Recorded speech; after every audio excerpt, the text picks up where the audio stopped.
رات کی قسم جب وہ چھا جائے اور دن کی قسم جب وہ روشن ہو جائے، اور اس ذات کی قسم جس نے نر اور مادہ پیدا کیے کہ تم لوگوں کی کوشش طرح طرح کی ہے۔ سو جس نے اللہ کے رستے میں مال دیا اور پرہیزگاری کی اور بہترین بات یعنی کلمہ توحید کو سچ جانا، تو اس کو ہم آسان طریقے کی توفیق دیں گے، اور جس نے بخل کیا اور بے پرواہ بنا رہا اور بہترین بات کو جھوٹ سمجھا، تو ہم اسے رفتہ رفتہ سختی میں پہنچا دیں گے،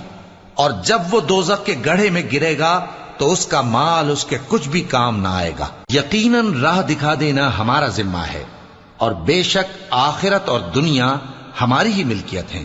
سو میں نے تم کو بھڑکتی آگ سے خبردار کر دیا ہے، اس میں وہی داخل ہوگا جو بڑا بدبخت ہے، جس نے جھٹلایا اور منہ پھیرا، اور جو بڑا پرہیزگار ہے وہ اس سے